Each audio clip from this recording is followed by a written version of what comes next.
الرحیم۔ ایک دفعہ ہمارے ایک پیارے دوست کلاس فیلو بھی رہے، وہ کسی کام سے دوسرے محلہ میں گئے اور جیسے ہی وہاں محلے سے گزر رہے تھے تو وہاں پہ اپنے ایک اور کلاس فیلو کے گھر کے سامنے دیکھا کہ چند افراد بیٹھے ہوئے ہیں چٹائی بچھا کر۔ یہ سردیوں کا واقعہ ہے، تو ان کے ذہن میں گیا کہ یہاں اس محلے میں جو ہمارے کلاس فیلو رہتے ہیں وہ آج کل گورنمنٹ کامرس کالج میں لیکچرر ہیں، کہ ان کے والد صاحب حاجی صاحب اکثر بیمار رہا کرتے تھے اور کچھ دنوں سے وہ سیریس بھی تھے۔ ایسا نہ ہو خدا نہ کرے کہ وہ دنیا سے چل بسے ہوں، اور یہ تعزیت کے لیے چند لوگ باہر بیٹھے ہیں، تو میں اب اس محلے میں آ ہی گیا ہوں کسی کام کے حوالے سے، تو کیوں نہ میں یہاں تعزیت ہی کرتا چلوں، کیونکہ ان کے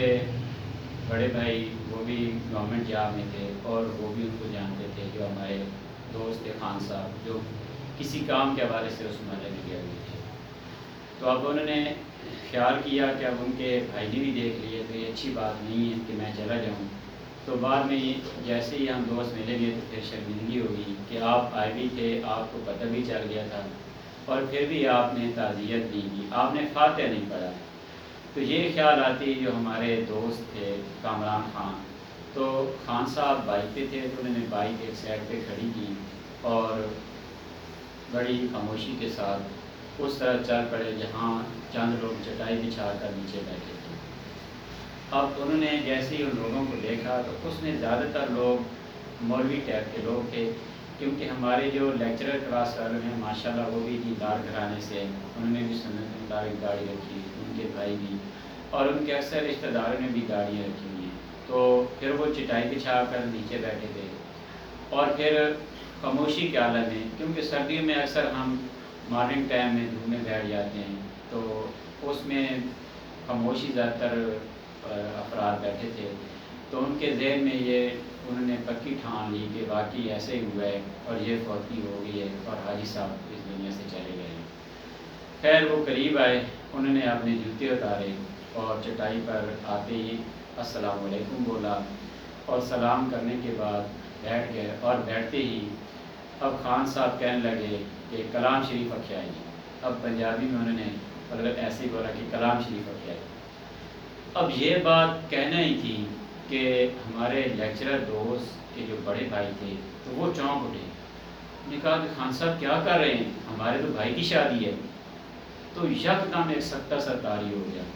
اور عجیب و غریب نظروں سے وہ ان کو دیکھنے لگ گئے اور خان صاحب ان کو دیکھنے لگ گئے، اور چند لمحات کے لیے خاموشی سی چھا گئی،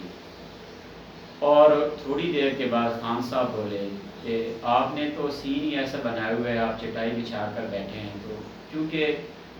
علاقے میں رواج اس طرح چلتا ہے کہ جب کوئی فوتی ہو جاتی ہے تو لوگ چٹائی بچھا کر نیچے بیٹھتے ہیں، ایک تعزیت کا ایک انداز ہوتا ہے۔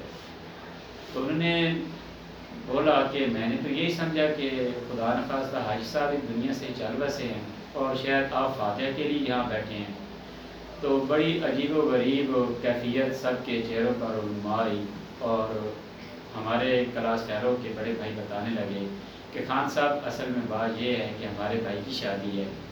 اور جیسے ہی صبح ہوئی سورج کی کرنیں پڑنے لگیں تو گھر کی چھت پہ بچے اور عورتیں چلی گئیں،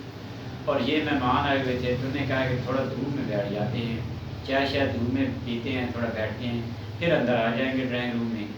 تو میں نے ان کو بولا کہ باہر کرسیاں نکال لیتے ہیں، تو انہوں نے کہا کہ نہیں ہم سادہ سے لوگ ہیں، دیندار لوگ، ہم تو نیچے ہی بیٹھ جائیں گے۔ تو جو چٹائی ڈرائنگ روم میں پڑی تھی وہی انہوں نے اٹھا کے باہر بچھا دی، اور سین ایسے آپ کو لگا کہ آپ نے بالکل ہی الٹ سمجھ لیا۔ تو پھر خان صاحب کہنے لگے کہ بھائی کم از کم آپ ایسے پوزیشن تو نہ بنا کے بیٹھیں کہ دیکھنے والا کچھ اور سمجھ لے۔ تو ایک واقعہ کئی سبق، تو یہ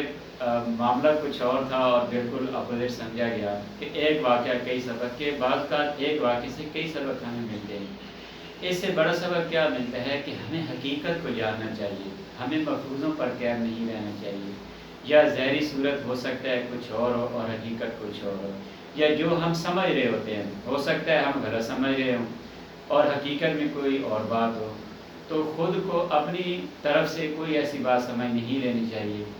اس وقت تک قدم نہیں اٹھانا چاہیے اس وقت تک کوئی سٹیپ نہیں لینا چاہیے جب تک ہمیں حقیقت کا نہ پتہ ہو،